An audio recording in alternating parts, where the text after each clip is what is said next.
de retirar os anéis ou relógio dessa região queimada, pois ela pode ficar edemaciada muito rapidamente. E se cobre então com um pano limpo para posteriormente procurar auxílio médico se necessário. O que não fazer? Evite usar remédios caseiros para tratar a queimadura, como por exemplo chás, cascas de fruta, borra de café ou creme dental. Isso pode ser um foco de infecção e também causa muita dor para a retirada. Também evite retirar roupas que estejam feridas na queimadura. Não estoure as bolhas, isso deve ser feito em ambiente hospitalar. E outra coisa muito importante, jamais use gelo para resfriar, apenas água corrente para resfriar a queimadura. Conversa com o especialista. Oferecimento BV.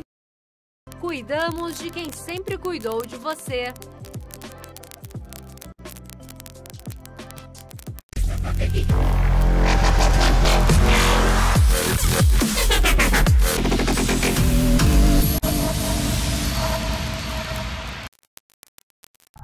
Acorde.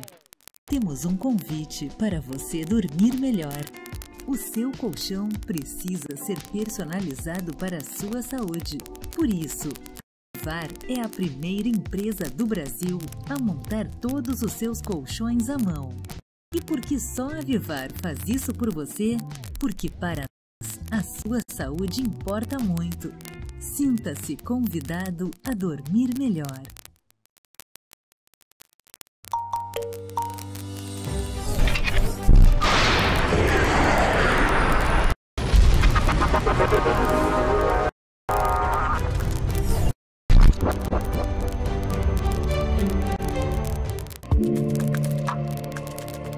Programa Ju Flores, variedades aqui, Sicredi, Vale Litoral, Bombas.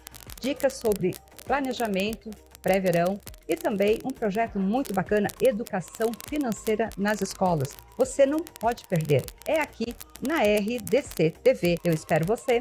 Até lá!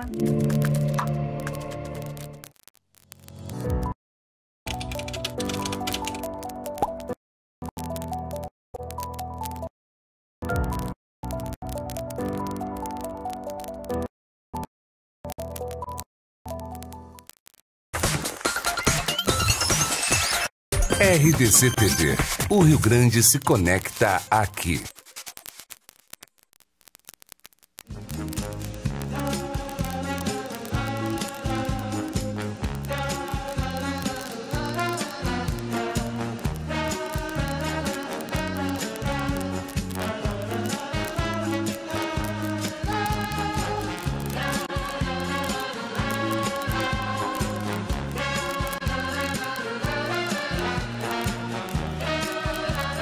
Olá amigos, olá amigas, estamos iniciando nossa atividade desta quinta-feira, dia 25 de novembro de 2021. Neste momento está chovendo em Porto Alegre, na região metropolitana. A temperatura aqui na zona norte da capital, na rua Paraíba, onde é a sede da RDC TV, 22 graus centígrados. 18 horas e 57 minutos. A atividade é 29 anos, estamos marchando para isso agora, em janeiro, 29 anos, quase 3 décadas de um programa o mais longevo na formatura dele da televisão do Rio Grande do Sul. De maior credibilidade, aquele que tem opinião independente e principalmente num momento como esse, nós que vivemos numa crise de credibilidade da imprensa, a grande imprensa, né, que de certa maneira resolveu desfazer aqueles elementos, aquilo que é a essencialidade do jornalismo, que é a credibilidade e a informação correta. Aqui nós primamos por isso. Cada um tem as suas opiniões, na verdade, e é da vida, cada um tem a sua forma de pensar a vida, pensar as questões, e são expressas aqui de maneira independente. Isso aqui é o fundamental. Bom, lembrando que o programa Atividade vai ao ar aqui pela RDC TV, canais 24 e 524 da Claro Net TV. E compõe a mesa, compõe a nossa bancada nesta quinta-feira, à minha esquerda, a doutora Bruna Razeira, advogada. Doutora, muito obrigado pela sua presença aqui. Ontem eu sei que era audiência, hoje é presença. Exato, eu estava bem atenta ontem na sua condução dos trabalhos. Parabéns, Silvio. Foi muito boa a entrevista. É a doutora Bruna Razeira, que é advogada e também foi eleita, né, como conselheira da OAB Rio Grande do Sul liderada pelo Dr. Lamáquia, que esteve aqui ontem. Exatamente, com muito orgulho. Venho da Jovem Advocacia, né? Todo mundo já sabe aqui de onde eu sou, que eu vim do interior do estado. E entrei na OAB, ingressei na OAB participando da Jovem Advocacia. E aí fui convidada a compor o conselho fiscal aqui da OAB e fiquei muito feliz, muito honrada, muito lisonjeada. Mas ainda pertence à Jovem Advocacia? Sempre, sempre pertencerei à Jovem Advocacia. É, claro. Bom, e aqui à minha direita, lá o ponteiro direito hoje, nosso Jairzinho, é o Dr. Oscar Allgaier, empresário de renome aqui, uma empresa também de renome, consolidada, não só no mercado do Rio Grande do Sul, mas em todo o sul do Brasil. Brevemente, né, Allgaier? Muito mais adiante, né? Obrigado pela tua presença aqui, é sempre uma honra. Obrigado, Silvio. É sempre um prazer fazer parte da bancada aqui, né?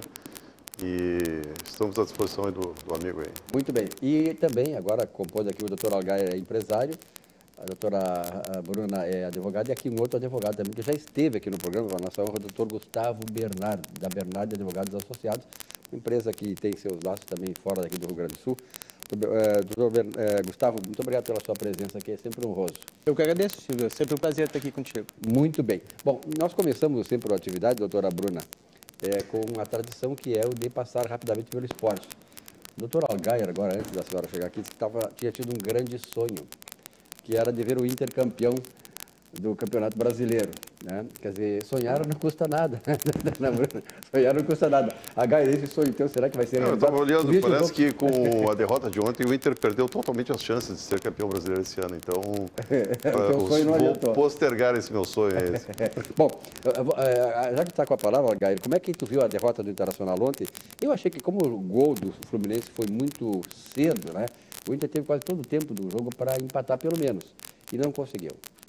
Não, está estranho, Silvio, porque o Internacional foi visível que o Aguirre traçou uma estratégia para fazer o jogo se desenvolver, criar um certo nervosismo caso o Fluminense não viesse a marcar um gol, e colocou o Mercado na lateral direita, de auxiliar do Saravia, e com 1 minuto de jogo esse esquema desmontou. Não tinha mais por que fazer aquilo, né? E ele ainda insistiu um pouco. Eu não estou colocando a culpa no Aguirre. Eu acho que com essa declaração que vazou do Paulo Paixão, eu não conheço um colorado que não tenha concordado com o que ele falou no áudio dele, né? Embora fosse uma coisa mais privada, né? Privada, né?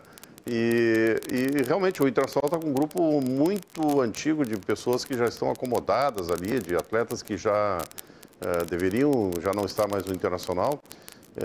Bons atletas, mas um grupo ele tem que se renovar, ele tem que se oxigenar de tempos em tempos.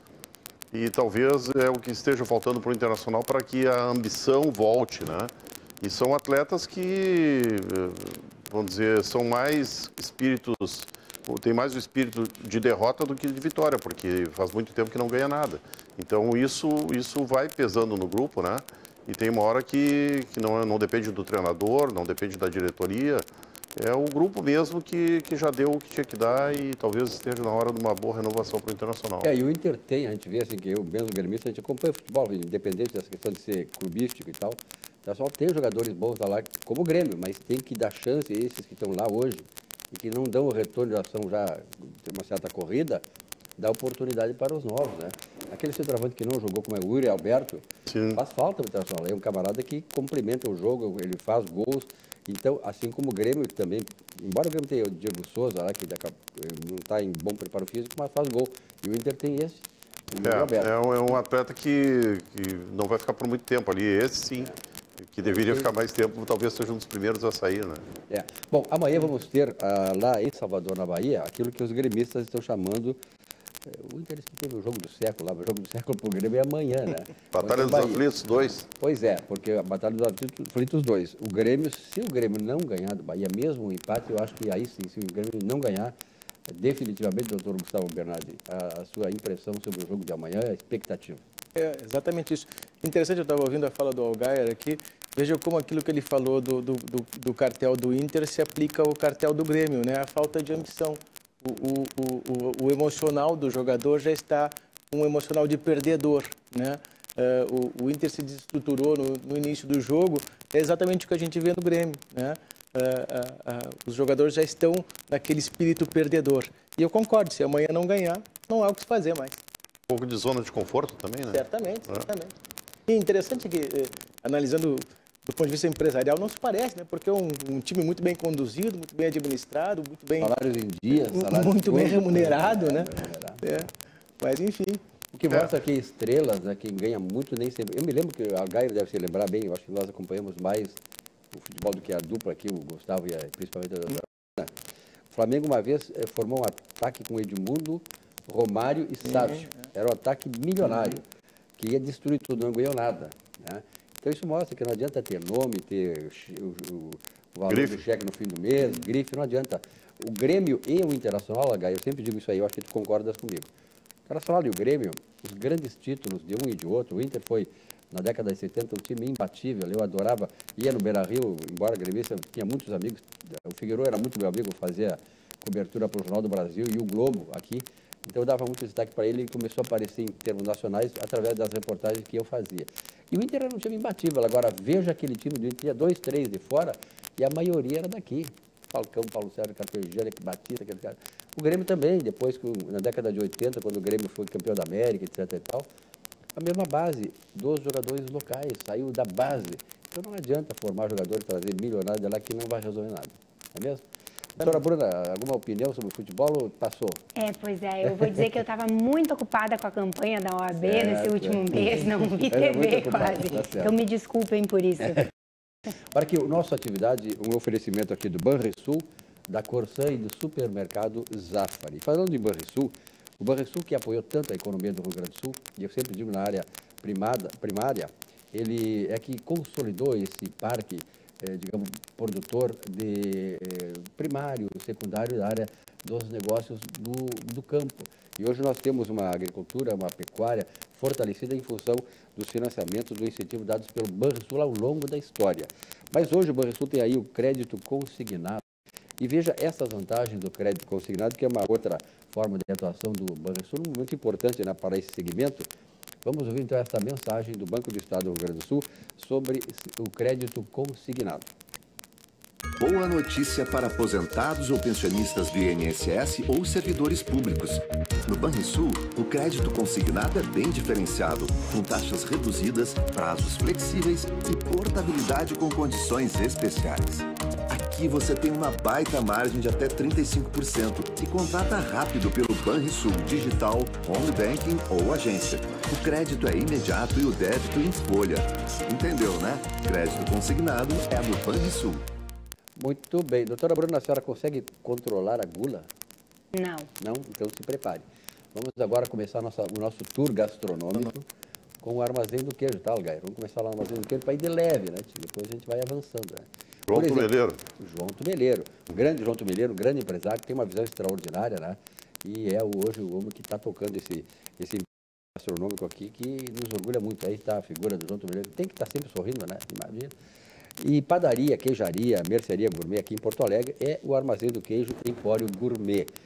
Uma ótima oportunidade para quem aprecia o sabor da Serra Gaúcha aqui na capital. Eu sempre digo que, antigamente, nós tínhamos que subir a serra, não, Gustavo, para comer as especiarias lá da serra. Hoje não, nós temos aqui em Porto Alegre, e o Armazém do Queijo é um desses estabelecimentos que oferece essa oportunidade. Está lá agora na Senador Tarso Dutra, 170, um belo prédio, né, galera, maravilhoso, no bairro Petrópolis, aberto de segunda a sábados, das 9h30 às 19h30. Você pode usar o WhatsApp para marcar lá uma visita lá para o João Tumeleiro, o 980-20-7107. Veja bem aqui, queijos, frios, especiarias, conservas, pães, massas. Puxa, tudo de bom, né? Nessa hora é complicado a gente lembrar dessas coisas aí. Cestas para presente, tá, de aniversário lá, esposa, marido, filho, namorada, faz lá um contato com o Armazém do Queijo e, né, acerta uma cesta para presentes. Pratos prontos, camarão, marreco, salmão, espumantes, enfim, tudo de bom você encontra no Armazém do Queijo, Empório Gourmet. Um abraço, João Tumeleiro, grande empresário. Evidentemente que especiarias como essa, um jantar, um almoço, um lanche, se não for nutrido com sucos Petri, tem uma qualidade duvidosa, né? Então você tem que complementar a sua alimentação com sucos Petri. Hoje, em homenagem à doutora Bruna, nós estamos aí servindo suco de laranja. Sendo Petri, não importa se é suco de laranja ou suco de uva, né, doutora Bruna? Oi. Sua sede pede saúde, pede o melhor. Sucos Petri, a bebida de todas as estações, suco de laranja, suco de uva, 100% natural, sem adição de água, açúcar e conservantes. E o nosso supermercado Zafari, que é o nosso patrocinador aqui. O Zafari é o seguinte, produtos de qualidade, né, doutor Gustavo? Qualidade. O Zafari é o seguinte, por mais gente que tenha lá dentro no estabelecimento, e você demora muito lá porque tem tanta coisa para comprar, você tem que ir devagarinho e tal. Você pode demorar 1 hora no Zafari, mas na hora da saída é rápida, porque tem lá todos os caixas funcionando, os caras são especializados, são ágeis, então você não perde tempo no caixa. Quando acontece, o contrário, na concorrência. Então, supermercado Zafari, a vida acontece quando a gente se encontra. Acompanhe aí. Bem cedinho, os Schneider encontram a Estrela e a Duquesa, que produzem um leite fresquinho e nutritivo que a Laurinha sempre encontra quando vai no Zafari. A novidade é que, de uns tempos pra cá, o maridão aprendeu a fazer panquecas maravilhosas. E mais, virou malabarista. A vida acontece quando você se encontra. Muito bem, aqui 19 horas e 10 minutos, a temperatura permanece 22 graus centígrados aqui na Zona Norte de Porto Alegre. Doutor Gustavo Bernardi e doutora Bruna Razeira, saiu agora no final da tarde uma notícia no centro do país, em Brasília, é o seguinte: o governo envia ao Congresso um projeto para permitir que um mesmo imóvel seja usado como garantia em vários empréstimos. Isso faz parte do chamado marco de garantias. Doutor Gustavo Bernardi, começar pelo senhor. Qual é a avaliação que o senhor faz desta medida? Na verdade, é preciso primeiro esclarecer.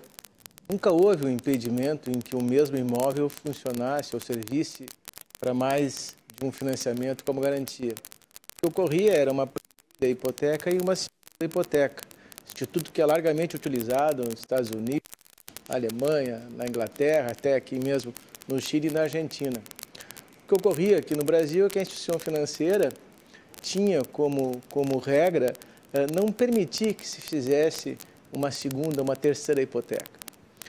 O que o governo tenta com essa medida é destravar o mercado do financiamento habitacional e permitir o que ocorreu nos outros países, que é o mercado da hipoteca, que é você fazer uma segunda hipoteca quando o valor do seu imóvel garante um novo financiamento. Então, se você tem um financiamento que botou grande parte dele, ou que o seu imóvel valorizou muito e ele comporta servir de garantia a um segundo financiamento, a ideia, então, com essa regra legal, é de se permitir, então, que se averbe na matrícula desse imóvel uma nova garantia hipotecária, Silvio. O que a doutora Bruna pensa a respeito? Silvio, eu nem estava sabendo dessa nova... Agora é o fim da tarde que eu recebi essa informação. Pois é, e aí agora eu vou devolver uma pergunta. Isso fomenta, né, com que os financiamentos aconteçam de forma um pouquinho mais livre, digamos assim, porque aí tu consegue usar o mesmo imóvel em 2 financiamentos, e essa apuração do valor vai ser feita pelo primeiro banco ou pode ser feita por bancos diferentes, por instituições diferentes? Tem alguma regra nesse sentido? Vou responder as 2 perguntas. Eu acho que só vai mudar o mercado imobiliário se a instituição financeira começar a aceitar esta segunda hipoteca. Nós temos um exemplo muito claro disso. Em 1997, os Estados Unidos começou a fazer o mercado do subprime, que era a segunda hipoteca que vinha para garantir um novo financiamento. Aliás, nos Estados Unidos o mercado hipotecário é livre, né? Eu posso fazer um financiamento contigo da minha casa, se a minha casa valorizou, eu vou fazer contigo, se a minha casa valorizou, eu vou fazer contigo, e eu vou tirando financiamentos e vou averbando hipotecas ali. Porque na prática, quando é levada à execução essa hipoteca, todos os credores recebem um pedacinho deste leilão, deste imóvel, né? O que acontece aqui no Brasil é que a prática bancária nunca permitiu isso, né? A prática bancária nunca aceitou que este imóvel que servia de garantia, serviço de garantia a mim também, serviço de garantia à doutora Bruna. Então, na verdade, respondendo a sua pergunta, eu acredito que isso só vai se consolidar se o mercado bancário e não o mercado imobiliário passar a aceitar conceder um segundo financiamento e averbar esse financiamento como garantia no imóvel que já tenha uma hipoteca anterior averbada. O doutor Algair é um camarada que tem essas construções da Algair Engenharia, muito também chegado à área imobiliária, né, doutor Algair? Como é que o senhor acha essa medida? Eu também não vejo como muito prática dentro do mercado brasileiro. Também tem que ver a capacidade de endividamento de quem vai tomar o financiamento. Não basta ter um imóvel que cubra e a pessoa não ter renda para assumir um segundo financiamento. Então, todas essas questões têm que ser muito bem organizadas para que o mercado não crie um desequilíbrio muito grande dentro do mercado e que quem empresta dita a regra, né? Na verdade é assim, o banco é que vai dizer se serve para ele como negócio ou não. Aproveitando a sua presença aqui, essa manifestação inicial sua, doutor Algair, como é que está vendo o mercado imobiliário esse ano aí? Eu tenho visto muita matéria aí, inclusive o Jornal do Comércio fez uma edição especial outro dia falando a respeito disso e, pelo que eu vi, há uma certa efervescência no mercado. Não, na verdade é o seguinte, alguns parâmetros já estão fazendo, vamos dizer, aquele termômetro de mercado que a gente dá para notar um leve aquecimento. Já está ocorrendo falta de profissionais na área de construção civil, engenheiros, né? Já está tendo uma escassez de terrenos com potencial de construção, né? A procura aumentou bastante. Então, isso aí agora o próximo passo é realmente refletir na venda do produto final, dos imóveis prontos ou imóveis do mercado também de usados, que quem compra um apartamento novo vai disponibilizar para o mercado um imóvel usado. Isso também é um segundo mercado que vai começar a se beneficiar desses efeitos. Mas é nítido isso. É claro que a gente está retomando de uma pandemia e muitas coisas, depois da pandemia, os preços dos insumos dispararam. A oferta de insumos não está atendendo o mercado dentro dessa necessidade de novas construções. Então, tem materiais que o prazo de entrega estão extrapolando 90 dias e as obras têm seu cronograma, têm seu prazo de entrega, têm seus contratos firmados, né? Então, isso tudo tem que se acomodar, né? Para que a gente tenha uma normalidade de mercado, para que não venhamos a ter uma bolha imobiliária, que eu estou falando isso, mas não está tendo, óbvio, não está nem perto disso, mas isso vai dando subsídios para que a gente tenha um mercado descompensado, que ninguém quer, né? Então, esse primeiro momento tem que ser transplantado, que é um momento que a gente tem que passar por ele, mas daqui a pouco a normalidade do mercado, em termos de prazos, a indústria vai recuperando os prazos normais de entrega, as obras vão começar a acontecer, os imóveis vão começar a ser entregues. Então, eu acredito que mais um ano e meio, o mercado vai estar estabilizado dentro de preços acessíveis, porque não adianta também só jogar no produto o aumento dos insumos, porque não vai ter comprador, não vai ter renda para isso, né? São vários parâmetros que tem que ser. O mercado ele nunca é sozinho, né? Nunca é um fator que dita o mercado, né? Mas o que acontece? A gente vê que, faltando profissionais, a tendência é que os salários melhorem, melhora a renda média do consumidor e tudo vai se ajustando para esse novo modelo de mercado, né? Beleza, olha aqui, ó. Vamos falar sobre o Sindicato Médico do Rio Grande do Sul. Ele lamenta, o Sindicato Cimeros lamenta o descaso com os médicos em Porto Alegre. Veja bem, a entidade destaca que se mantém atuante na busca de soluções e conquistas aos pleitos da categoria médica aqui em Porto Alegre. Os médicos estão com a gente nos momentos mais importantes da nossa vida, né, doutora Bruna? Desde a primeira batida dos nossos corações. Por isso, respeito ao ato médico e defesa à condição de trabalho e contrato desses profissionais, doutor Gustavo, e a responsabilidade dos gestores e consideração a todos nós, na sociedade, porque os médicos fazem um trabalho extraordinário em defesa não só da categoria, com as suas entidades, mas também da própria sociedade. Valorize os médicos, porque valorizando os médicos, você está valorizando a vida também. Sindicato Médico do Rio Grande do Sul. Defender os médicos é defender a saúde.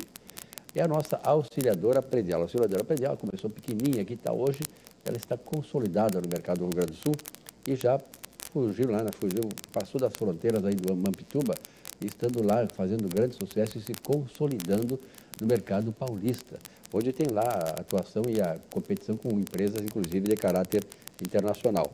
Simplificar a sua vida é o nosso objetivo. Auxiliadora Predela, aqui em Porto Alegre, 3216-6100, em São Paulo, 11-23-48-40-00.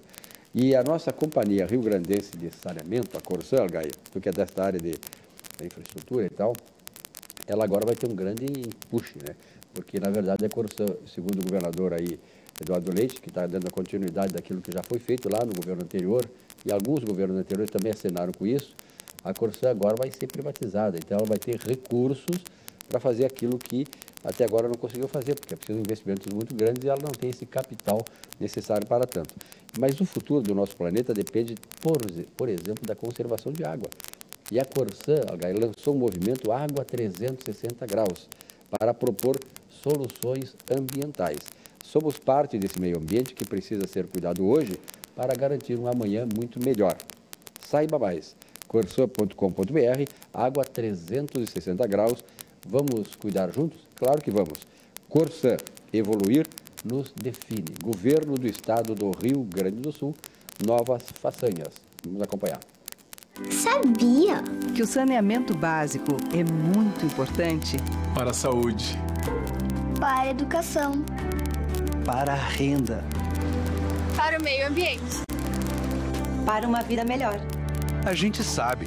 Por isso, destacamos a importância da universalização do saneamento e a entrada de recursos privados para acelerar um serviço que é para todos. Corsã, evoluir nos define. Governo do Rio Grande do Sul, novas façanhas. Muito bem, 19 horas e 20 minutos. Doutora Bruna, a senhora, juntamente com o doutor Labac, é a sua equipe e tal, a equipe do Labac, vice-presidente, diretor disso, diretor daquilo, assumindo agora a OAB aqui do Rio Grande do Sul. Qual é a expectativa que a senhora tem? Pois é, eu acho que vão ser 3 anos de gestão bem desafiadores, né? Nós estamos voltando de uma saindo de uma pandemia, né? Então, vários colegas enfrentaram inúmeras dificuldades. E aí aqui eu falo especificamente do jovem advogado que recebeu a sua carteira aí durante a pandemia e aí como é que se realoca ou se inicia mesmo no mercado de trabalho, né? Como é que paga a mensalidade? Exato. Então, tem várias questões, assim, né, que foram trazidas até nós. Como é que eu vou pagar minha anuidade? E aí até eu assisti ontem o Lamarck, alguns projetos de governo que nós temos para reduzir, para parcelar, enfim. Mas, aí voltando o olhar para a jovem advocacia, que é de onde eu sou, nós temos vários projetos, né? Nós temos um projeto principal, que é o Me Formei Agora, que é aquele que o jovem advogado recebe a carteira de profissional e aí, né, é exatamente agora. Então, nós temos o projeto Meu Primeiro Escritório, que faz um financiamento de todos os aparelhos, computadores, móveis do escritório com preço em conta. Nós já temos desconto para jovens advogados até 5 anos, isso é um projeto que vem do Lamarck, a Cláudia, né? Nós temos, então, um braço também que é a Seja Social, em que a gente arrecada material escolar, brinquedos para as crianças em épocas específicas, Páscoa, início do ano letivo. E o nosso objetivo maior é qualificar a jovem advocacia. Eu costumo dizer, Silvio, eu participava muito da entrega das carteiras profissionais aos jovens advogados. E eu acho que quando a gente recebe a carteira profissional, nasce conosco assim, uma ansiedade e uma vontade, enfim, de começar, né, a ver frutificar essa nossa profissão de pronto. E a gente sabe, né, doutor, que é uma caminhada lenta da advocacia, né? Eu costumo dizer, filha de agricultor, que a gente precisa ter uma terra boa para plantar e aí sim poder colher. E aí eu acho que a jovem advocacia, e aí o olhar do Leonardo Lamarck, especialmente agora nisso, qualificar essa jovem advocacia, porque é sim um terreno fértil, né? Lançar boas sementes nessa terra. Então, nós temos parceria com a ESA, dando descontos ou então cursos gratuitos. Nós temos parceria com inúmeras faculdades que dão descontos de até 20% para pós-graduação. Então, o que eu costumo dizer é, sim, nós gostaríamos, né, nessa geração tecnológica, recebendo a nossa carteira profissional, já recebeu um aplicativo com potenciais clientes e peças prontas. Mas, infelizmente, ou felizmente, porque isso também nos deixaria acomodados e pouco inteligentes, a advocacia não é assim, né? A advocacia é um serviço artesanal que leva tempo, que precisa ser conquistado. E eu vim do interior, sem conhecer ninguém em Porto Alegre, na época adicionei o presidente da comissão no Facebook e disse, olha, estou vindo do interior, gostaria de participar e hoje, muito honrada, estou aqui na condição de conselheira eleita da seccional. Então, a OAB+, que é a chapa que vem do Cláudio Lamacchia, Marcelo Bertolucci e o Dr. Ricardo Breyer, dão voz e vez para a jovem advocacia. E eu acho que eu sou a prova viva disso, né? Estou aqui hoje graças a essas oportunidades que eles nos dão. Alguns telespectadores perguntando, muitos sabem, mas outros não sabem, de onde é o seu interior? Eu sou natural de Casca, que é uma cidade de 9.000 habitantes que fica próxima a Passo Fundo. Mas, para ser mais específica, eu sou do interior de Casca. Então, eu saí de lá para morar em Porto Alegre, diretamente para a capital. Passo Fundo faz parte da Grande Casca. Então. Exatamente. Marau, Passo Fundo, tudo pertence à Grande Casca, para localizar no mapa. Assim. Parabéns à Casca ter uma filha como essa, né? Que realmente precisamos de liderança, extremamente importante, né? Sobretudo na OAB. Nós sabemos os problemas que a OAB Nacional tem, não é aqui. Aqui nós temos uma outra instituição, e permito dizer isso aí pelo conhecimento que a gente tem, né? Bem diferente daquilo que acontece em termos nacionais. Mas é evidente que temos aqui um outro advogado também brilhante, advogado que tem uma grande importância aqui, tem uma presença e a competência já consagrada no Rio Grande do Sul e também fora daqui, que tem escritório fora do Rio Grande do Sul. Doutor Gustavo Bernardi, qual é a sua avaliação sobre esta eleição da OAB?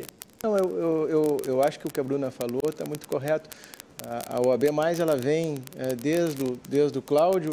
Eu acho que o Marcelo fez uma gestão muito correta, o Breyer fez uma gestão muito correta. E a gente observa que a OAB Gaúcha, ela sempre foi ela sempre foi ponta de lança nas questões que dizem respeito à advocacia. A participação da mulher na advocacia gaúcha ela é exponencial e ela é muito importante, né? Nós tivemos no Cláudio Lamacchia o primeiro presidente nacional gaúcho, né, que tinha carteira de advogado gaúcho, né, o que realmente mostra que foi uma gestão competente, né. Eu estava ouvindo o Lamacchia falando ontem de todas essas questões que ele está tentando trazer em criar benefícios para o advogado em situação né, de vulnerabilidade. Eu acho que eu vejo isso, eu tenho um escritório com, enfim, vários funcionários, a gente sente, né, essa dificuldade. Os alvarás ficaram quase 2 anos sem serem levantados, os advogados que recebem participação por alvará não recebiam, iam tirando seus adiantamentos e chegava uma hora que aquilo acabava. Então, eu acho que é importante pensar no advogado como um profissional como qualquer outro, que depende ali do seu trabalho, do seu rendimento como qualquer outro, que depende de alcançar ali a sua renda como qualquer outro profissional. Perfeito. Eu sempre lembro, quando posso ter oportunidade, a OAB, aqui temos a OAB, os sindicatos dos médicos, instituições ligadas aos médicos e aos advogados, e eu faço essa correlação com um economista americano, viu, Agaia?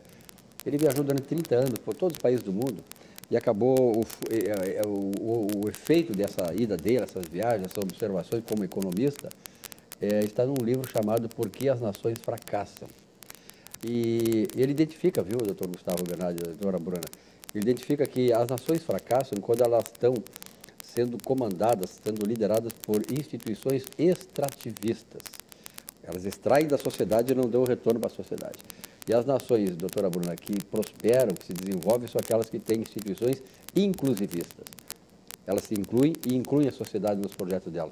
A OAB, e eu digo isso como jornalista, como economista, como isento, a OAB do Rio Grande do Sul se mantém como uma entidade inclusivista, né? Como poucas tem nesse país, sobretudo neste momento, quer dizer, fazendo aquilo que se espera que a OAB faça, né, doutora Bruna? Independente, né? Isso. Norteada pela Constituição, por valores, defendendo, né, as prerrogativas dos advogados, né? Inclusiva, eu acho que tudo isso é a OAB. E aí, se tu me permite, claro, Silvio, fazer até um complemento assim no que tu disse, eu acho que isso é um reflexo de uma ordem de advogados liderada, com perdão da redundância, por líderes de verdade. Eu vou dizer para vocês que, particularmente, eu teria vestido a camisa da campanha só pela história, né? Nós temos ali 30 dias de férias, foi incluído pelo Cláudio Lamáquia, na gestão de Cláudio Lamáquia, fim da compensação dos honorários e tantos outros aqui, prazos em dias úteis, né? Eu poderia aqui citar inúmeros. Mas isso tudo é público, notório, não sou eu que estou dizendo. Agora, quando tu chega perto dessas pessoas e tu vê o Leonardo emocionado, com os olhos marejados, dizendo para nós o quanto ele sabe do compromisso que, se eleito ele for, vai ter que assumir diante de um pós-pandemia, né? Antes, se os médicos fizeram toda essa primeira demanda da pandemia, agora com toda certeza será os advogados, porque tudo isso vai acabar no judiciário, né? Então os advogados serão importantíssimos, sempre são, mas agora de forma fundamental. Então ver eles de perto, assim, entender quem são os seres humanos por trás disso, ver o carinho, o cuidado com que o Cláudio conversa de igual para igual com todo mundo, isso me faz vestir a camisa e ficar muito orgulhosa em fazer parte desse conselho. Muito bem. Olha aqui, a Aspecir Previdência é uma instituição privada complementar aberta, estabelecida em valores éticos, como transparência e responsabilidade.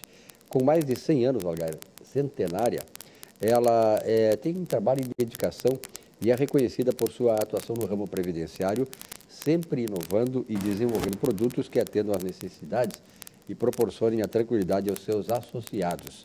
A Aspecir Previdência é a certeza de um futuro absolutamente tranquilo. E agora vamos dar continuidade ao nosso tour gastronômico. Subindo ou descendo a Protásio, tu te remete ao quê, hein? Sim, o único, né? Barranco. Não, tem o Barranquinho também. Sim, Barranquinho, né? Dupla, né? Dupla famosa.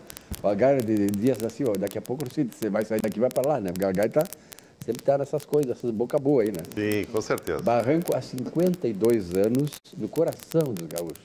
O melhor chopp, o melhor churrasco, o ponto de encontro da capital gaúcha. Certamente ontem, né? Muitos gremistas devem ter ido lá no Barranco, né? Comemorar o tricolor, né? Não, o tricolor do Rio, né? Sim. Estamos torcendo para o tricolor do Rio, né? Então, subindo ou descendo a Protásio, tem lá o Barranco e também o Barranquinho. Você pode ligar para lá, tanto no Barranco quanto no Barranquinho. O Barranco, o telefone 33316172 ou o Barranquinho 3028-2310. Comemoração com a esposa, vitória com a namorada. Da OAB. Exatamente, a vitória da OAB e tal. E tem que se comemorar muito, né? Porque, na verdade, a OAB é fundamental na consolidação e desenvolvimento de uma sociedade mais justa. Então, olha aqui, o telefone do Barranco, vou repetir, 33316172 e o Barranquinho 3028-2310. Olha só aí o que está desfilando aí, Algar. Tu está até desviando o olhar, né? Você não quer nem saber, né? Essa hora, não, Algar? O cara não janta. Isso aqui é uma tortura. É complicado, é uma tortura. Nós temos que combinar um dia sair daqui direto para lá, eu acho. Falar com o chefe, quando o chefe sentar aqui, né? Certamente. Quando o chefe voltar aí. O pessoal não pode trazer um teleentrega aí para gente? Pois é, vou falar com o chefe que comanda, né? Aqui, a gente sempre quer o melhor para quem a gente ama, na verdade? Claro que é. E não importa o jeito que é a sua família, se ela é grande ou pequena, o CCG Saúde sabe que ela é essencial e merece um plano hospitalar, claro, com valores também especiais. No Novembro Família, o plano Pop Humaniza do CCG tem redução de 10% para famílias de até 2 pessoas e 14% para 3 ou mais. O plano Pop Humaniza tem consultas e exames na rede própria CCG, com mais de 20 clínicas na região metropolitana e no Vale dos Sinos. O atendimento hospitalar ali no Humaniza, na a Cristóvão Colombo, ali à esquerda, um hospital novinho e folha realmente veio complementar e suplementar até as questões da área de saúde e as carências que nós temos em Porto Alegre. Veja mais detalhes em ccgsaude.com.br ou fale com o seu corretor de confiança. E vamos falar do CREMERS, Conselho Regional de Medicina, que é outra categoria muito bem representada pelas suas instituições. Quando você fica doente, pensa logo em ir ao médico, não é mesmo? Claro que é. Proteger a vida é a atribuição máxima da medicina.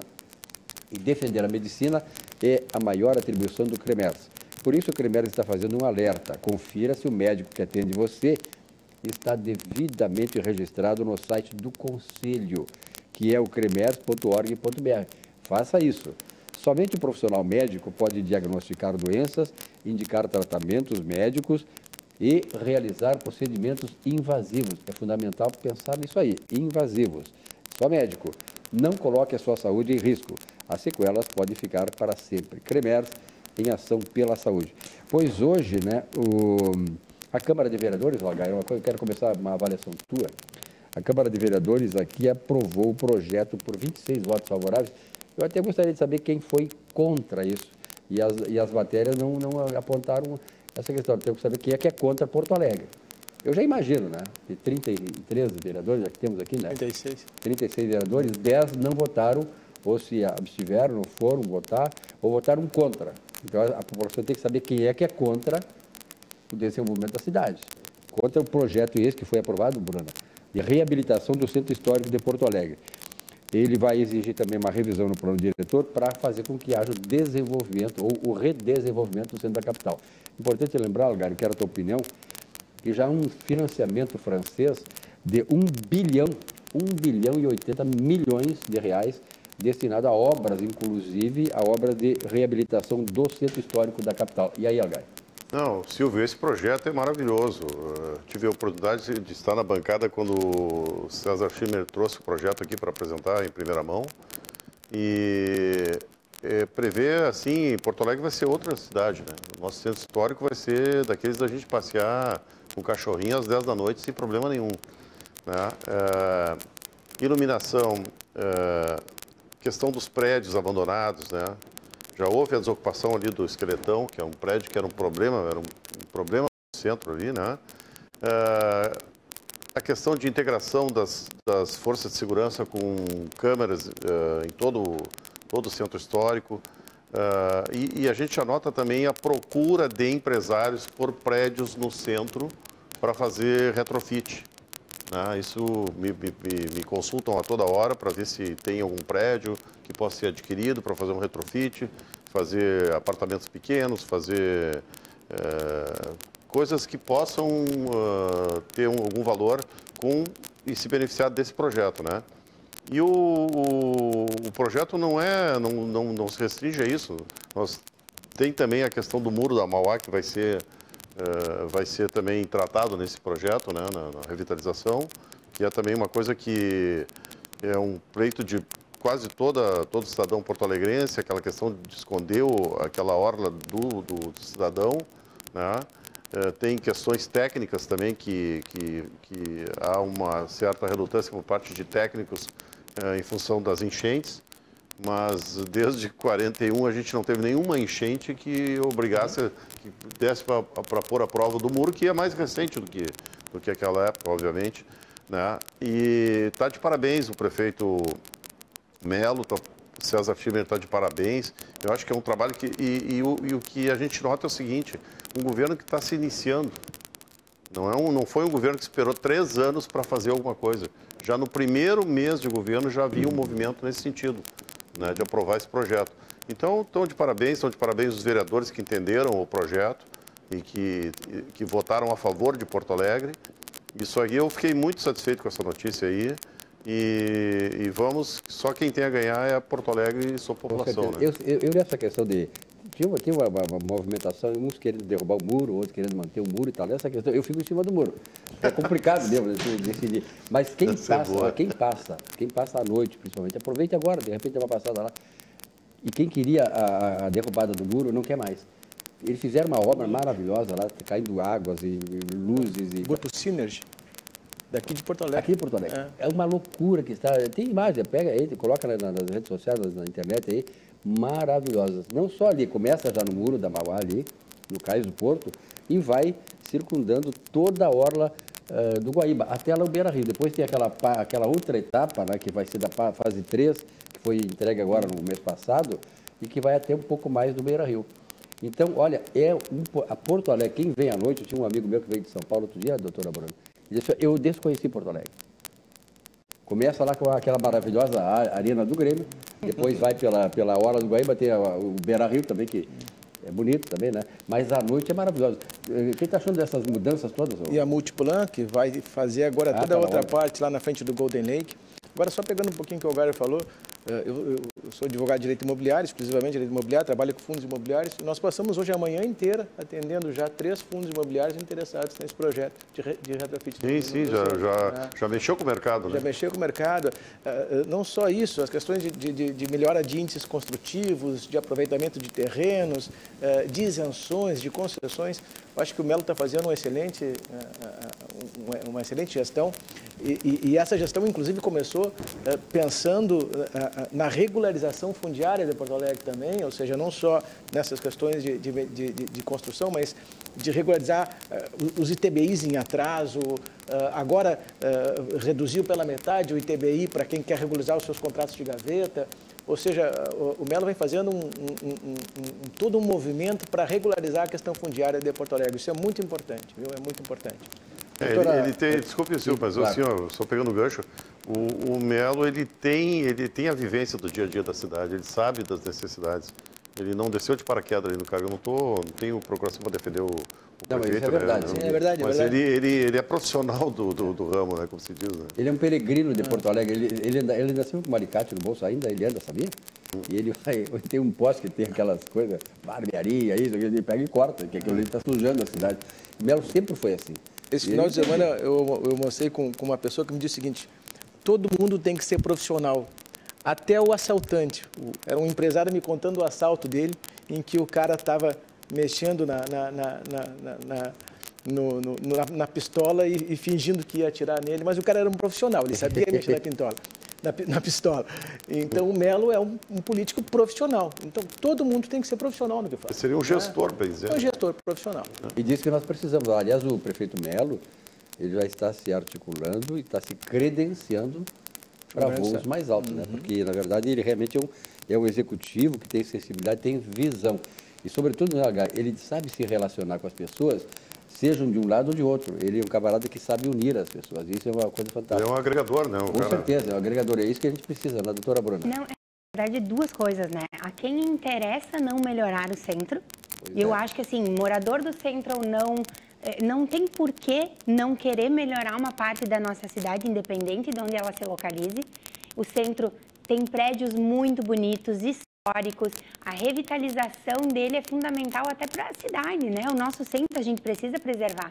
E outra coisa que eu queria perguntar, e até peço desculpa se é uma pergunta boba, mas isso vai ser uma parceria pública-privada entre a prefeitura e empresas? Como é que vai funcionar essa revitalização? Na verdade, é o que há de mais interessante. Não vai haver dinheiro público nisso daí, né? Ou seja, o empresário vai investir. O empresário vai ser o destinatário daquela regra legal, vai se aproveitar dele, vai ter um proveito de melhoria, de aproveitamento. Poderá haver alguma ação fiscal, alguma renúncia fiscal, mas é importante deixar o empresário trabalhar. Ele vai fazer a cidade evoluir, entendeu?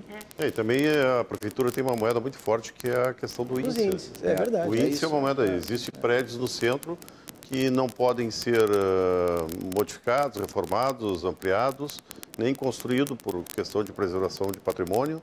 E tem índices astronômicos sobrando naquela área. Na verdade, o centro de Porto Alegre hoje é esgotado no índice construtivo, né? Se você não altera, você não faz mais nada no centro. Então, muito corretamente, a municipalidade percebeu isto, né, e criou um mecanismo jurídico que permite ao empresário, então, se aproveitar economicamente desses índices e fazer intervenção no município, fazer a intervenção urbanística necessária para ter um proveito econômico disso. Sem nenhum centavo, doutora Bruna, do governo, sem nenhum centavo. Na verdade, uma das outras questões, eu gostaria de ter a opinião do Algair, aí, que é o prefeito, outro dia estava falando na Rádio Guaíba, a entrevista ela de mais de 1h30, e realmente o Melo sempre tem muito assunto, né? E ele está propenso a abrir as ruas do centro, ali, a Borda de Medeiros, para o tráfego e tal. Eu acho que isso é uma medida que vem resgatar um pouco a segurança, né, onde tem mais movimento, né, Algar? Pensa nisso. Ele quer dar trabalho para o Zac, né?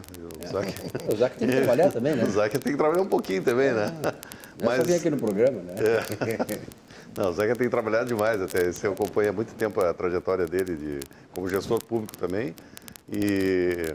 Mas a mobilidade nas atuais cidades do mundo inteiro é um dos maiores problemas que as cidades enfrentam, né? Então, qualquer coisa que seja estudado no sentido de melhorar essa mobilidade, né, com novos tipos de transportes, tem a questão também do meio ambiente, né? Tem várias questões que envolvem a mobilidade das cidades. Então, eu já acompanhei muito o centro da cidade, faz calçadão, retira o calçadão, faz barreira para ambulantes, né? Põe ponto de ônibus, faz passar lotação, quer dizer, já tivemos várias tentativas, né? Mas são pontuais. Né? No momento que nós tivermos um estudo, e aí eu tenho o Sena também, que é uma das maiores especialistas no assunto, né, que foi meu colega de CPOR aí, que estuda no mundo inteiro essas questões, e a gente tem a pessoa aqui, né, e agora ele está prestando um grande serviço para a sociedade. Então, a gente tem que aproveitar todo esse potencial e fazer com que Porto Alegre se destaque como Curitiba, por exemplo, que sempre foi um exemplo para o Brasil inteiro, né? Então, são vários fatores que nos deixam um pensamento muito otimista quanto ao futuro de Porto Alegre. Eu tenho um amigo que está querendo se mudar, ele tem um apartamento no centro, aí na Jerônimo Coelho, e ele só não se mudou por uma razão. E, aliás, eu faço um alerta à prefeitura. Tive aqui o Zac, teve ontem aqui o Zac, né, doutora? Teve aqui o doutor Zac, o Lamac e o doutor Paulo Olímpio. E que é o seguinte, ele falou, olha, tentei me mudar para o centro, mas não tem como passar fibra ótica lá e nem cabo de televisão. Então, no centro de Porto Alegre não tem a net, não pode colocar cabo de televisão e nem fibra ótica. Um canal de televisão foi lá no centro, tá? Um canal conhecido aí, comunitário, e teve que fazer uma ação extraordinária para poder colocar fibra ótica ali. E parece que o problema é que, como aquilo, a maioria é tombada, você não pode passar. Então, a prefeitura vai ter que, de uma certa maneira, acertar essa questão, porque eu acho que esse é um atrativo. E é um atrativo de um lado e é uma coisa que vai desestimular de outro. Na verdade, nem é um atrativo, é uma necessidade. Uma necessidade, claro. Porque não se imagina uma cidade que não tenha acesso à informação, né? Então, mas com certeza isso já está sendo pensado, porque vários itens que eu me preparei para perguntar para o César Schirmer aqui, e ele já veio com a resposta antes. Ele já está com um projeto muito bem detalhado para todas as questões que possam vir a surgir em função dessa revitalização do centro, né? E uma das questões que o Melo acertou é a equipe de trabalho dele, né? Ele colocou só craque ali, né? E ele cobra, né? O Melo é um cara que cobra muito, né? Isso é importante para um gestor, né, doutor? Ele é workaholic, né? Tu vê ele à meia-noite, 1h, né? Ligando e incomodando. Muito bem, aqui ó, Pet Home, centro estético, vacinas, chipagem, consulta pediátrica, consulta de rotina no Pet Home. Telefone 3557-7644. Tem lá o WhatsApp, o celular também, que é o 981-380644. Fica aqui na Chácara das Pedras, perto daqui, na rua Araponga 462, aqui em Porto Alegre. Centro Estético Pet Home. Então, não esqueça. E agora vamos dar continuidade ao nosso tour gastronômico. Eu tenho certeza que a doutora Bruna gosta de frutos do mar. Muito. Então, Chihuahua, né? Frutos do mar é Chihuahua. A tradição que perdura, assim como o movimento das ondas do mar. O Chihuahua que começou lá, me lembro, eu já conto todo dia aqui, né? Que essa história vem lá da Getúlio Vargas, ao lado do mar. Então, o Chihuahua... Pequenininho. Pequenininho, a gente saía do cinema ali, já caía à direita e entrava no Chihuahua. Eu nem era nascido, Silvio. Conta outra, Gaia. Aliás, foi ele que construiu o prédio onde era o Chihuahua. Ele não quer dizer, ele construiu o prédio. Meu bisavô, ele construiu o prédio que era do Chihuahua, ele disse que não era nascido. Ele esconde essas coisas, mas de qualquer maneira a gente descobre, né? Olha aqui, o Chihuahua agora está lá na Teixeira Mendes 1216. Coisas maravilhosas. Casquinha de siri, moqueca de peixe, camarão adorê e bacalhau às natas. É só escolher, Algar, qualquer uma delas aqui dá para fazer aquele estrago, né? Então, na Avenida Teixeira Mendes, 1216, Chácara das Pedras, Porto Alegre, Chihuahua, que continua cada vez melhor. Um dos restaurantes, um dos pontos gastronômicos de Porto Alegre que nos encanta e também aqueles que vêm aqui nos visitar. A economia mudou, está mudando, está retomando e muitas coisas estão sendo reestruturadas. Por exemplo, as relações de trabalho e as necessidades de qualificação do pessoal para entrar no mercado de trabalho para se manter e prosperar. Então, investir em um jovem talento é impulsionar o seu crescimento e o do seu negócio. Conheça o programa de aprendizagem e estágio do Centro de Integração Empresa e Escola do Rio Grande do Sul, que está se adaptando, né, para fazer exatamente com que o trabalhador, o estudante, aquele que está hoje querendo entrar no mercado de trabalho e sair dela bem qualificado, atinado e sintonizado com as novas exigências do mercado para entrar lá, progredir e prosperar. Vamos acompanhar essa mensagem do CIEE-RS.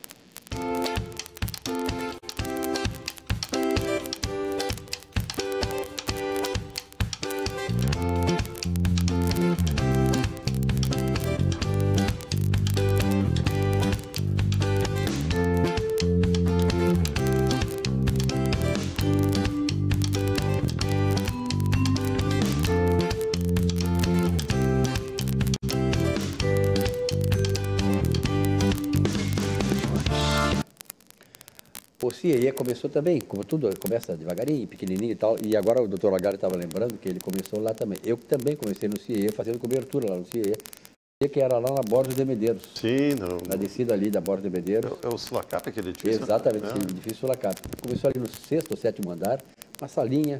Me lembro que as pessoas, quando iam lá, Gaia, elas faziam fila pelos corredores. Sim. E até lá embaixo, no Não, é que eu recebi uma cartinha, você foi chamada para uma entrevista numa empresa. Exatamente. Tal. E veja bem, né, onde chegou o CIEE. Tudo isso aí é fruto do quê? Da competência, né, doutor? Competência, da visão, né? E, sobretudo, daqueles que tiveram lá, que foram os responsáveis por colocar essa instituição a serviço da comunidade. Isso é muito bonito, né, doutora Bruna, quando vê que as coisas crescerem e fazerem aquilo que é e o que se espera de uma instituição inclusivista, como a gente tem falado.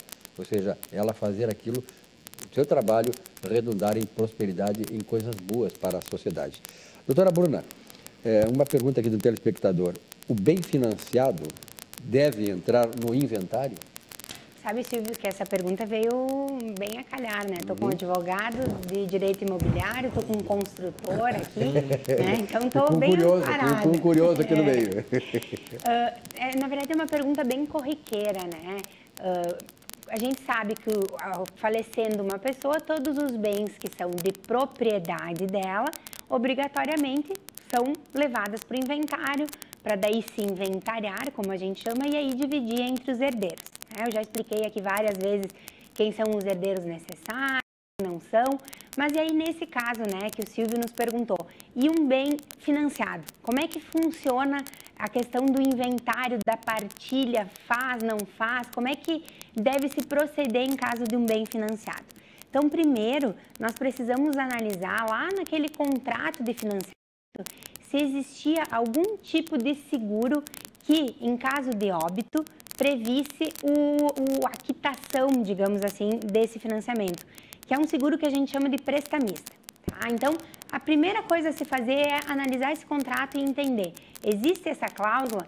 Existindo esta cláusula, esse seguro vai garantir, vai pagar todas as parcelas que estavam em aberto ainda desse imóvel e de pronto ele vai passar ali para a propriedade, então, do falecido para poder fazer o inventário, tá? Então, feito isso, bom, descobrimos que nós temos um seguro, né, que é esse seguro prestamista, que garantiu o adimplemento das parcelas em aberto. Eu agora tenho um imóvel 100% quitado, que vai para o inventário e segue todos aqueles ritos que nós já estamos acostumados, né? Se paga o ITCMD, que é Imposto, Transmissão, Causa-Mortes e Doação, e depois se divide lá entre os herdeiros necessários, se não tiver testamento. Tendo testamento, aí se faz a partilha de acordo. Muito bem. Mas em caso de não ter, né? Tem o seguro lá, tem o contrato do financiamento, nós analisamos o contrato do financiamento e não tem nenhuma previsão de seguro, né? Então, não tem esse seguro que vai adimplir essas cláusulas em aberto. Como é que eu procedo? Bom, vocês concordam comigo que se eu tenho um financiamento, nessa situação eu sou proprietária, embora ainda não esteja em meu nome, da parte que eu paguei. Então, é necessariamente esta parte que vai para o inventário. Então, o que nós fazemos num caso de inventário? Nós juntamos o contrato com as parcelas pagas e vai se inventariar esta parte, tá? E aí vai se dividir entre os herdeiros esta parte, que aí depois os herdeiros vão poder decidir se querem vender o imóvel, se querem adimplir, seguir com o imóvel e adimplir as parcelas que ainda estão em abertas, mas necessariamente precisa se inventariar. Então, o que a gente vai informar lá no inventário? Juiz, existia um contrato de financiamento do imóvel X, que foram pagas as parcelas de 2002 a 2020, Estamos aí com 2021 para facilitar a minha conta. O pai faleceu e ficou um financiamento em aberto. Então, vai se inventariar esta parte, vai se recolher imposto desta parte. E aí, depois, os herdeiros vão poder decidir se querem vender, se querem seguir pagando essas parcelas e aí sim serem proprietários de 100% do bem. E aí, desculpe, mas só para deixar o gancho, e a parte da dívida restante, ela é inventariada também? Não. Na verdade, o que vai, tu te refere à falta das parcelas? O que falta para pagar? Na verdade, assim, os herdeiros vão assumir essas parcelas, né? Então, não existe uma dívida em tese ainda, nesse, digamos assim, no direito de família, o que tu vai dizer é, olha, tem um financiamento em aberto, eu vou receber o bem naquela condição do que já foi pago e eu assumo as parcelas ou eu vendo ele para um terceiro. Sim, mas quem assume são os inventariantes.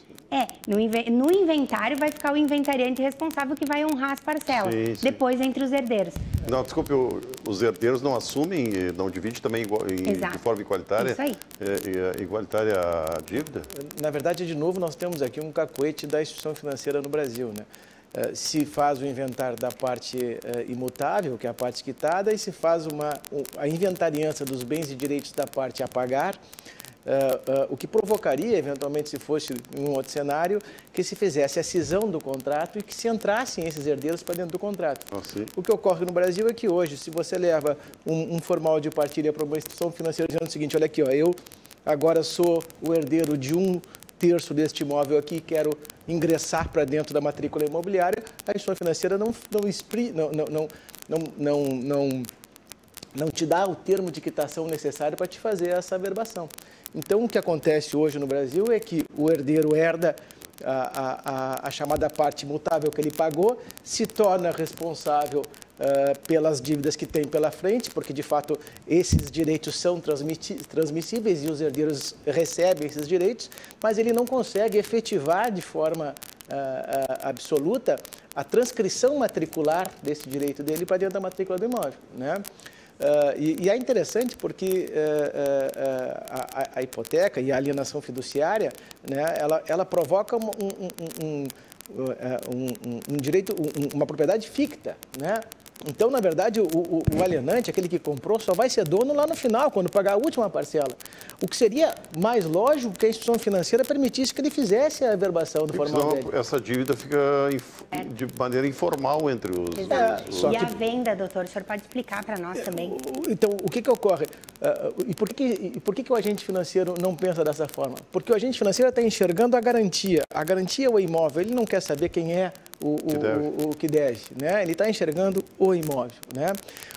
O que nós, no nosso escritório, no seu, recomendamos? Se vai fazer alienação, busca um alvará para fazer a alienação desse imóvel, né? Provoca o judiciário, busca um alvará e faz a alienação do imóvel. Ou elege, dentre esses herdeiros, alguém que vai ficar, mas não faça a cisão do imóvel entre vários herdeiros, porque esses não vão conseguir a titularidade desse imóvel. E esse é um problema secundário, porque não é como a lei define, né? É como o mercado define. O mercado que é o responsável. Então tá, olha aqui, ó. O Ângelus. Você já sabe que o plano Ângelus é o maior e mais completo plano de assistência médica familiar do sul do Brasil e que você pode contar, claro, com a sua excelência e tradição para cuidar e proteger as pessoas que você ama. E hoje estou aqui para falar do Plano Bem-Estar, que tem assistência funeral completa, disponível 24 horas para você não precisar se preocupar com nada neste momento, que é muito difícil para cada um de nós e para todos nós. Mas saibam que o Plano Bem-Estar não é só um plano de assistência funeral. Ele também garante teleconsultas gratuitas em clínica geral, nutrição, psicologia e pediatria, orientação fitness, apoio ortopédico gratuito e seguros contra invalidez permanente por acidente, morte acidental e também fratura óssea, além de descontos em uma ampla rede de conveniados na área da saúde e, claro, muito mais. Cuida da sua saúde, cuide muito bem dela com o plano Ângelus Bem-Estar. Acesse angelus.com.br e saiba muito mais. Imagine um grupo originalmente gaúcho com quase um século de história. Além dessa tradição e segurança, esse mesmo grupo conta com mais de 500 colaboradores e atua em 3 segmentos distintos. E em cada um deles, claro, é referência nacional. Apresentamos o Grupo Esponquiado. São 8 revendas Chevrolet, todas com classificação A, que traduz os níveis máximos em satisfação, atendimento e saúde financeira. Também ao Esponquiado Consórcios, uma das mais tradicionais do mercado, completando 49 anos de atuação, ajudando pessoas e empresas a conquistarem milhares de bens. Opera também a Citicar, uma das maiores locadoras de veículos do sul do Brasil, contando com uma frota própria de mais de 4.500 veículos. Importante, né, que hoje em dia, porque também tem lá o pessoal de aluguel de automóveis, né, tu que trabalha nessa área de mercado de imóveis, e vem para cá e para lá e usa muito automóvel, as empresas hoje têm um ganho, segundo o Esponquiado, aqui de 30%, não tendo a propriedade do veículo, mas locando o veículo. Que é uma grande vantagem aí num momento como esse. Tem muita gente que está vendendo o carro e locando. Manutenção, imobiliza capital também, né? O imposto. Seguro, manutenção. E aí o Esponquiado, que fiquei me lembrando, doutora Bruna, de consórcio, eu tenho certeza que o Algar, hoje ele compra carro à vista, não tem problema, mas há tempos atrás, o Algar era consórciozinho, né? O que tu acha?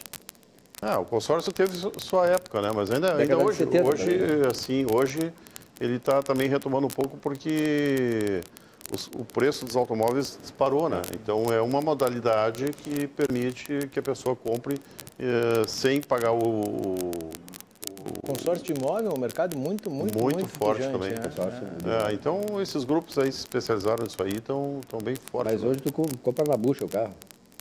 Eu não, né?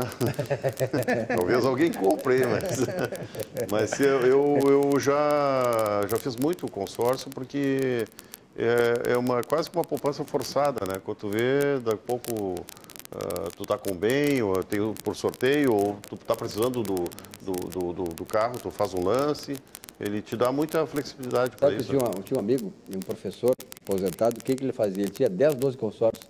Então ele vendia os consórcios, quando saíam premiados, quando saíam sorteados, é outro ele mercado vendia. que Então existe, ele era um mercado, ele fazia, aí tinha dó, às vezes tinha 15, 16 consórcios, ele vivia no consórcio, ele vivia em reunião de grupo de consórcio. E nas horas de folga dava aula.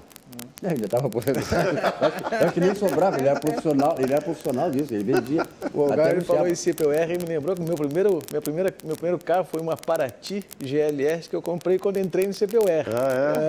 Qual é o teu ano do CPOR? 88. Gurizada. A doutora Bruna certamente nunca fez consórcio de automóvel, né, doutora? O consórcio não é muito normal, consórcio. Na década de 70, o consórcio respondia por mais de 90%. Sim, muita gente fazia isso. Né? Me lembro. Verdade. A gente recebia, eu ia lá na Medba, quando eu tirei uns carros lá na Medba, um Ford, e aqueles Ford Corcel, né? Corcel cor de mel. Modelo A, não foi teu primeiro carro? Não, isso aí eu ia comprar do teu, mas não deu. Mas olha que tu sabes que tu saía de lá com o carro novinho e um carnê dessa grossura aqui, 160 mil, 120, 130, o carnê ia perder de vista, né? Mas era a forma que a gente... Eu olhava para aquele carnê, eu nem sei se eu vou ver tanto tempo. Passava por 3 gerações.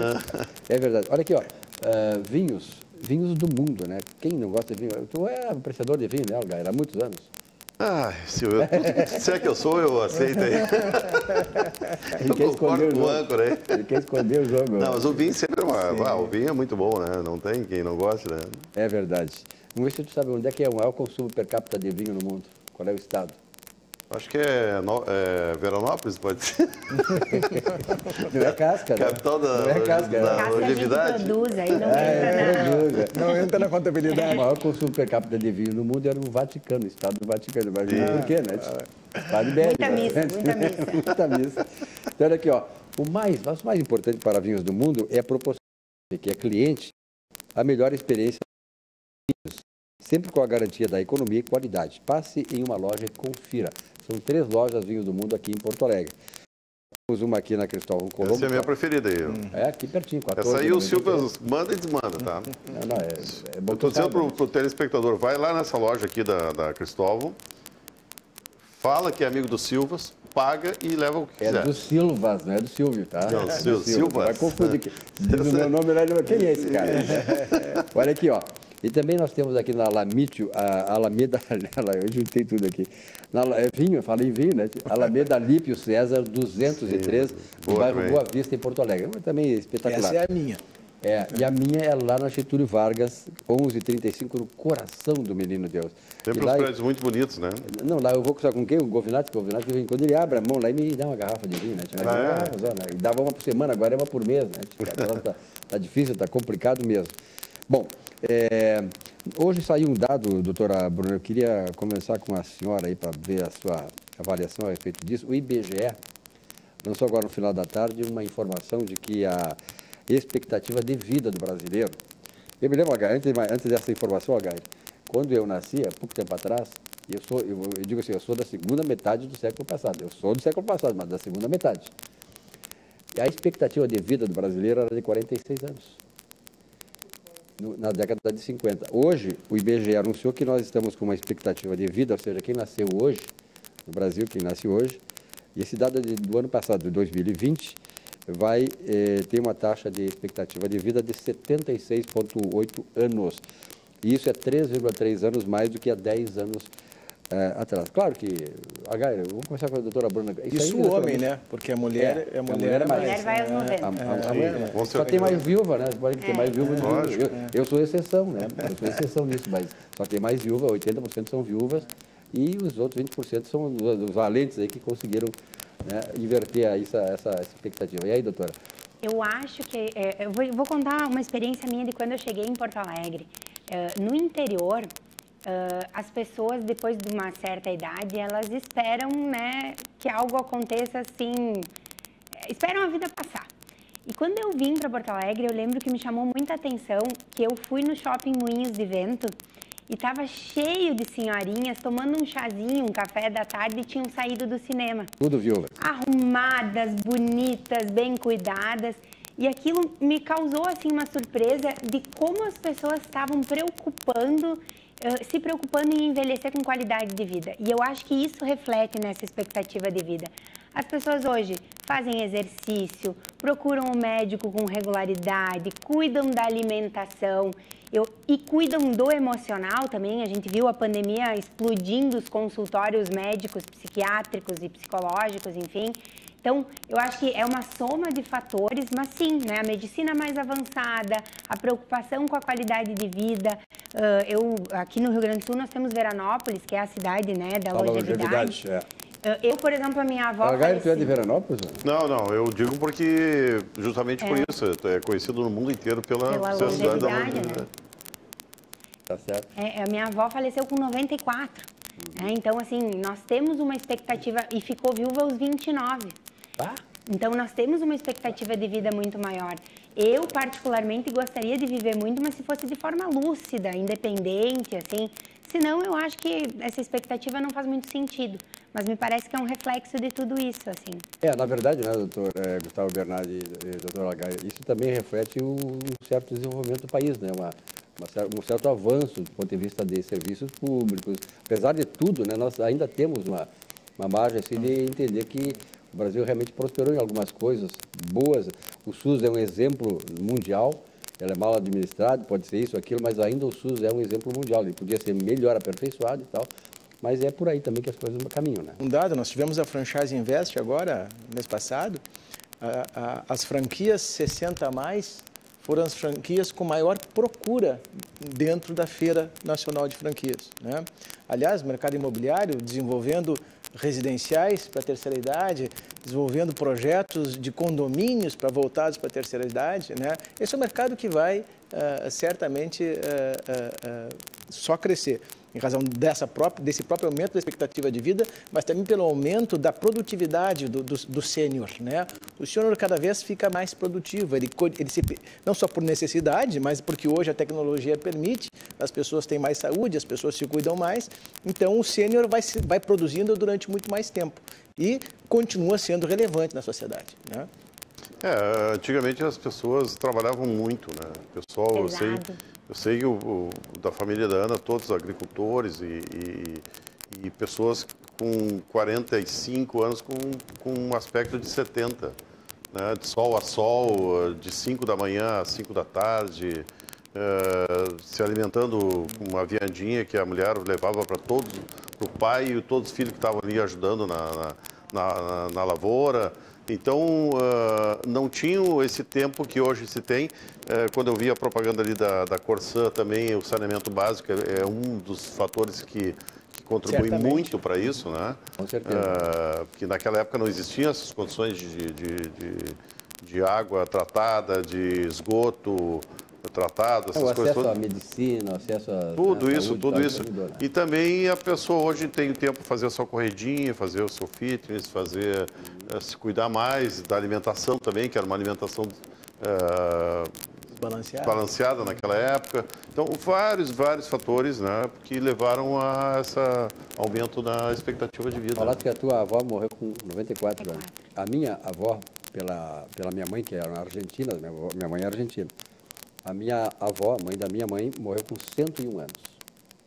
A minha avó com 103. Com 101 anos lúcida. Eu me lembro que nós íamos, eu, a minha esposa, minha mãe, nós íamos visitar minha avó. Ela estava com 100 anos, ela morreu com um ano depois. E ela estava lá numa casa de cuidados e tal, para a terceira idade. Ela já estava na quarta ou quinta idade também, né? 100 anos. E ela, 100 anos, ela chegava para mim e dizia assim, traz uma mortadela, um salame. 100 anos. Uma copa. Eu disse, mas vó, a senhora tem 100 anos. Não, mas eu já vou morrer mesmo. E aí eu digo assim, mas como é que a senhora vai comer aqui? Porque tem gente que vão lhe roubar. Não, meu filho, sabe o que eu faço? Eu escondo embaixo do travesseiro salame e como de madrugada. Ninguém sentiu o cheiro, né? Mas é 101 anos, cara. Então, realmente, eu acho que realmente nós estamos numa situação, né, de que as coisas, a pessoa tem que se preparar para isso também, né? Sim. Tem que se preparar. O HI, por exemplo, qual é a tua idade, HI? Desculpa te perguntar. Eu prefiro não divulgar. Perto de quanto? Não, eu estou no 6.4. 6.4. Eu estou com 70. Aqui está com 40 e quantos? Com 51. 51, eu estou a 20. Não, essa não vai... 32. Pois é. Então... É um cara de pau. O âncora mais cara de pau. Não tem problema nenhum. Sou de 89. Eu nunca vi um âncora tão cara de pau. Imagina, ela é um ano depois que eu entrei no CPUE. Eu pensei nisso, na hora que fiquei quieta aqui. Não, mas muito bem. Olha aqui, vamos fazer o nosso... Acabar com o nosso tour gastronômico aqui, porque afinal de contas é muita curiosidade o que ele jantou, né? E vamos aportar lá no Di Paolo. Imagina. Olha aqui, ó, o melhor da culinária típica da Serra Gaúcha você encontra aqui no Di Paolo. Comida saborosa com essência artesanal, preparados com amor, temperos frescos e seguindo as receitas da nona. Nossos pratos são saborosos e são uma volta às origens, lá da nona, toque caseiro, para recriar as experiências ao redor da mesa farta. Prove as sequências de galeto ao primo canto, em Porto Alegre, ali no Boulevard Laçador. Di Paolo, vamos mostrar a mensagem do Di Paolo. Conhece lá, né, Olga? Já esteve lá no Di Paolo. Paulo Jeremias. Conheço tá sempre lá, né? Todas.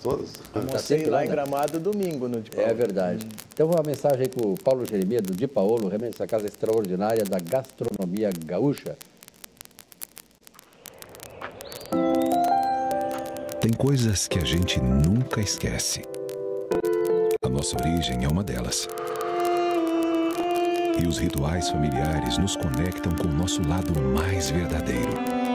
Se você fechar os olhos, consegue lembrar desses momentos passados? Cozinhar é um ato de amor. Na casa da nona era assim. O cuidado na escolha dos ingredientes, o capricho no preparo, o tempero caseiro. Cada receita carregava uma história da comida típica da Serra Gaúcha. Tradição transmitida de geração em geração.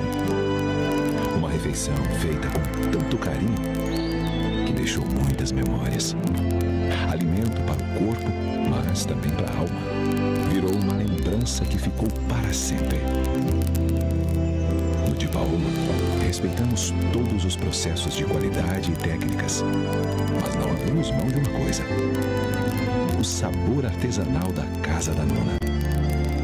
Oferecemos comida autêntica para recriar experiências. No Di Paolo, nós queremos que você se sinta em casa. É como voltar para aquele almoço de família com mesa farta. É como voltar às suas origens. Di Paolo, Cucina de la Serra Gaúcha. Eu acho que o cara não tem como... Tu vai lá no Di Paolo, tu tem que abusar, né? Agora, o problema é o seguinte, Quer abusar? Pode abusar. Depois, Olina. Olina resolve, né, tu é acostumado a botar uma Olina. Eu tenho abusa, sempre uma né? Hepalina na bolsa, por via das dúvidas. Viu até ela, viu? A gente jovem faz isso, né? Imagina. A base da Olina é a heparina. É, né? Olina. Então, Olina Laboratório Vesp. Dona Ruth Vesp, foi minha cliente. Mais de 100 anos, né? O laboratório aqui em Canoas, né? Tem uma unidade muito grande aí em Canoas. E realmente é um produto assim. Eu me lembro quando era, como aquele cara da televisão, quando eu era guri lá em Uruguaiana, que sou de Uruguaiana, a minha mãe dava corrida. Naquele tempo, hoje até está mais gostosinha, naquele tempo era terrível, né? Vai tomar guri que isso faz bem e tal, remédio ruim é que é bom, dizia ela. Corria a gente só queria o biotônico Fontoura, né? Que tinha um gostinho bom. O biotônico Fontoura era uma delícia, né? O pior que eu não dava, eu não queria mudar, eu ia ser gordinho. Ô, Silvio, olha aqui, ó, teus espectadores estão me dando pau aqui, ó. Foi me botar em saia justa, né? A dona Ana já me mandou um recado aqui, ó. Um grande beijo, beijão para ela lá. Obrigado pela assistência. Nós gostamos muito do Agair aqui. Isso acontece, né? Sabe como é que é, né? É segredo entre nós, tá? Dom Gustavo, alguma novidade era sabe que esses refinanciamentos aí, IPTI, IPTU, essas coisas estão acontecendo em Porto Alegre também? Pois é, nós estávamos falando do Melo, né? O Melo vem, através de projetos executivos e leis complementares do Executivo, fomentando a regularização dos imóveis aqui em Porto Alegre, né?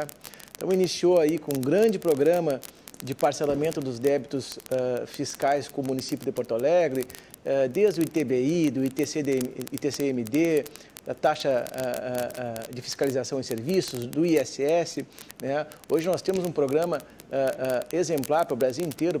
O contribuinte de Porto Alegre pode fazer parcelamentos em até 84 parcelas, né? Esses parcelamentos estão abertos até o último dia do ano deste ano, até dezembro, né? E agora, no dia 16 de novembro, saiu a Lei Complementar 918, que deu mais um passo, que foi a regularização dos contratos de gaveta.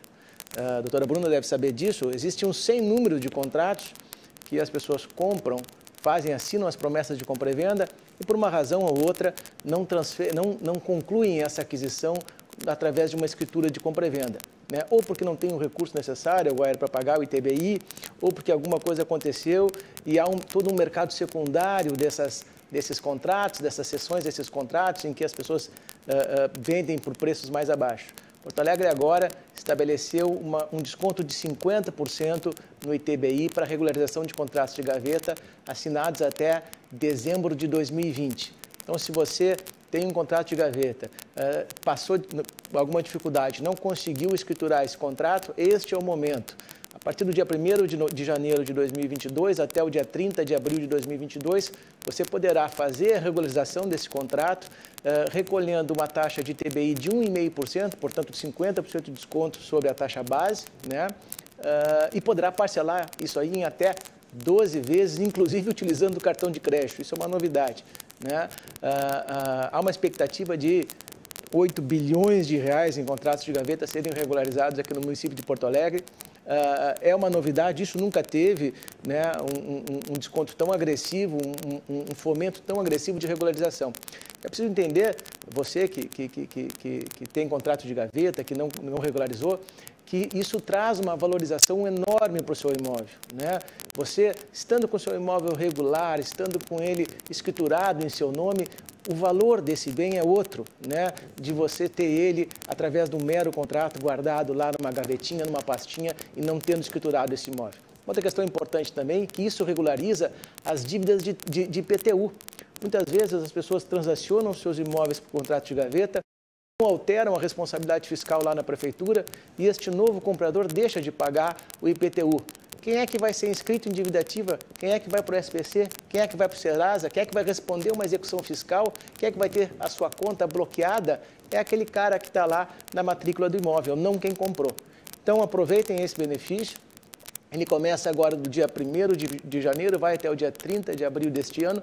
Entra lá no site da Prefeitura de Porto Alegre que você vai poder ter todas as informações para poder fazer o seu parcelamento e regularização do seu imóvel. Claro que você entendeu, dia 1º de janeiro a abril do ano que vem, né? Sim, 1º de janeiro de 2022. Essa é 2022. Doutora Bruna. Isso é bem interessante porque não é tão incomum, né? Ficar lá a dívida enorme lá no que está no registro, na matrícula, e existir vários outros contratos, né? E aí quando vê, tá um bolo gigantesco. Há um mercado secundário hoje, empresas em Porto Alegre dedicadas a comprar. Como nos precatórios, né? É um mercado pujante nesse sentido. É verdade. Exato. Até dentro do próprio site da Secretaria da Fazenda tem um financiamento pelo Banrisul para parcelar esse... Também. Né? E a novidade que é a utilização do cartão de crédito, isso não existia. Muito legal.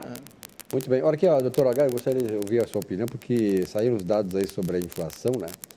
A Focus, que é do Banco Central, está projetando uma inflação que era de 9,7%, agora essa semana eles estão projetando 10,12%. Naturalmente que a inflação é uma coisa engraçada, a gente que estuda isso, quando eu estudei economia, a gente estuda muito essa questão das variáveis e tal. A inflação é de 10%, não, vai ter coisa que subiram 30%, 40%, claro, isso aí tem um peso, é uma composição de produtos, segmento, tá, tudo, cada um tem um peso conforme a demanda que ele tem na economia. De modo geral, resumidamente é isso aí. Então, pode ter subido 30% do produto, mas na escala de participação, na estrutura de demanda da sociedade, aquilo ali tem um peso, não é os 30%. É uma parte disso. Então, na verdade, doutor Agayer, esta projeção coloca, assim, de certa maneira, não só o IBGE, que já tinha feito isso, mas como agora o próprio Banco Central, projetando para esse ano uma inflação acima de 10%. É aquele famoso questão do simbolismo dos 10%, que 2 dígitos. Preocupa a inflação. Qual é o índice que foi divulgado? 10,12%. Ponto 12 eu concordo, Silvio. Ponto 12 concordo. O 10 é que é a minha dúvida. Tá? Não, eu estou fazendo uma ironia, uma brincadeira, mas realmente até está refletindo muito pouco nos índices o que a gente está vendo no dia a dia. Do supermercado, dos combustíveis, dos insumos principais, né? Mas já há também uma projeção de um juro futuro mais estabilizado, né? A gente ainda vai ter um reflexo na Selic aí, o cupom ainda vai mexer um pouquinho, mas já estão trabalhando para 2023 com uma coisa mais estabilizada. Então a gente está pagando a pandemia, não tem outra coisa que justifique. O retorno veio, né? Quer dizer, o presidente já tinha alertado isso ano passado. Ficou caro ficar em casa, né? E ele alertou isso. Cuida da economia também, não só da vida. Que a economia, eu sempre digo assim, lá no começo, o HR está prova disso, eu sempre digo assim, ó, se cuidar da vida, se cuidar da pessoa física, mas atrás do CNPJ, quantos CPFs tem, né? Então, hoje está se vendo que era preciso ter esse equilíbrio, né, entre a vida e a economia, porque a economia também significa vidas. Doutora Bruna, nós estamos já nos encaminhando para o final do programa, agora uma novidade, porém, na sua área. Olha, na verdade sempre tem, né? Eu acho que agora, chegando no final do ano, as pessoas começam a querer organizar a vida e adiantar, assim, né? Então, divórcios que estavam lá amontoados, né? As relações amontoadas começam a se resolver. Decisões recentes, eu vou ser bem honesta contigo, eu estou bem atordoada com essa história da eleição. Então, com relação à OAB, eu consigo te atualizar mais. Tá bom, então tá. Já foi bem atualizada, né? Já acho que foi, nós já exploramos bem esse assunto, né? Eu quero lembrar para vocês também o seguinte, o Jornal do Comércio, o melhor jornal do Rio, trabalhei lá eu e nosso chefe José Silva, né? E realmente o Jornal do Comércio é um jornal que tem a sua responsabilidade, ele como um veículo de comunicação, que sabe da sua importância, foi inaugurado, foi criado em 1933, ele sabe da sua importância na sociedade e sabe da importância do que ele transmite para a sociedade. A seriedade, a responsabilidade e a credibilidade. A comunicação, assim como né, como nós aqui, que somos jornalistas profissionais do ramo, o principal patrimônio é a credibilidade. Podemos dizer isso do Jornal do Comércio, não sei dos outros aí que não tem essa credibilidade que tem o Jornal do Comércio. A manchete hoje do Jornal do Comércio, Fronteira Oeste terá novo parque eólico de 3,6 bilhões. O parque eólico está cada vez mais crescendo aqui no Rio Grande do Sul. Eu acho importante isso como uma alternativa na estrutura toda de oferta de energia no país, a diversificação. E a outra manchete embaixo aí, Algaio, Unimed Porto Alegre investe em ampliação da rede de atendimento. Um prédio maravilhoso, hein? Pois é, para minha surpresa, eu acordei como capa do Jornal do Comércio hoje. E fiquei muito lisonjeado. É um prédio que está se concretizando aí. Para nós foi muito gratificante ter esses clientes como contratantes, né? E uma coisa que daquelas coincidências da vida, né? Há 20 anos atrás a gente reformou o prédio que existia no local ali, na época para Telefônica e para Vivo, né? Então já é a segunda vez da mesma esquina que a gente tem o privilégio de trabalhar ali, né? Agora, eu aproveitar a tua presença aqui como empresário de destaque nessa área, agora tu não está muito mais na executiva, lá tem os teus guris, né, que estão mexendo lá na HR Engenharia, só fica no conselhão lá? Não, na verdade, eu gosto de explicar isso aí. A estrutura? A minha empresa está com 37 anos, mas há 30 anos atrás, o doutor Edo Boiunga me encontrou numa confraternização e me alertou, né? Eu estava me iniciando quase que como era uma empreiteira na época, quase praticamente. Já era uma empresa de engenharia, mas com obras de reforma, aquela coisa. No início tu faz de tudo, né? Compra avião caindo, casa pegando fogo, tu vai o que aparece. Né? E ele me disse, Algair, se uma empresa de engenharia, a vida útil dela, e não só de engenharia, eu acho que a maior parte das empresas, normalmente é de 30 anos. Né?